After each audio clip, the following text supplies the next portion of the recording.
officiel depuis lundi, date de l'apparition de la notification. Ousmane Sonko a démissionné de son poste de maire de Ziguinchor. À présent, Madame Aïda Bodian, la première adjointe au maire, la remplace pour une durée maximum de 2 mois, précise l'un des adjoints. La démission du maire, c'est une question de principe.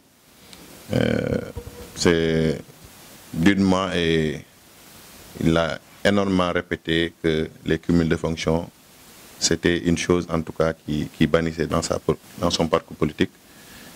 Du moment que aujourd'hui, moi en tant que Ziguinchorois, je ne suis pas content en tout cas de perdre une telle personnalité à la tête de la mairie de Ziguinchor.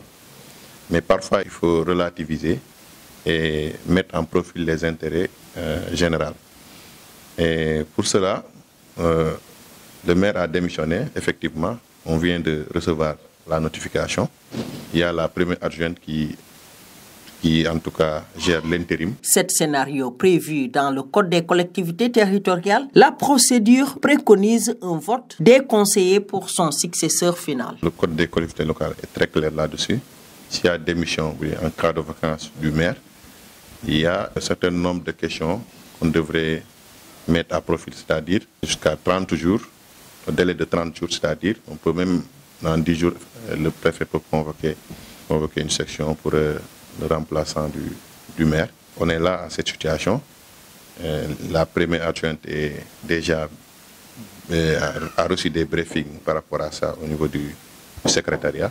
En tout cas, les dispositions qu'on devait prendre pour ne pas avoir une rupture au niveau de la municipalité ont été prises, notamment parce que toutes les délégations qui ont été faites par le maire deviennent caduques. Parce qu'il n'est plus maire.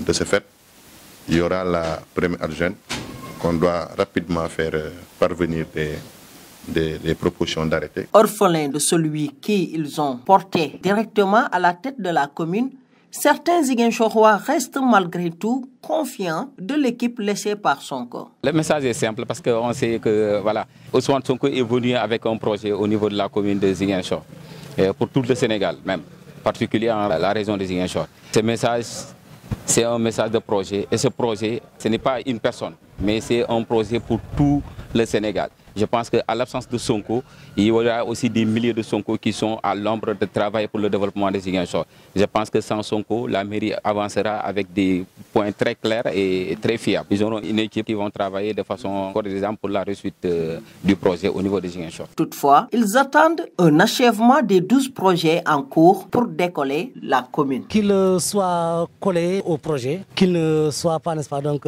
diverti par certains propos, bien, certaines allégations, mais tout simplement qu'il soit, n'est-ce pas, disons, fidèle, n'est-ce pas, donc, au projet qui a été déjà tracé, n'est-ce pas, par le maire Ousmane Sonko. S'il peut avoir des améliorations, tant mieux, n'est-ce pas, donc, mais au cas contraire, il ne faut pas, n'est-ce pas, donc, déroger à la règle. À retenir que depuis l'annonce de cette démission, certaines informations circulent sur des noms de potentiels prétendants à la succession et sont au nombre de 4. Il s'agit de la première adjointe au maire, Aïda Bodian, qui gère l'intérim, du 3e adjoint au maire Djibril Sonko, du 4e adjoint au maire Alassane Diédhiou et du conseil municipal Abdou Sané, coordonnateur provisoire de la section communale de PASTEF.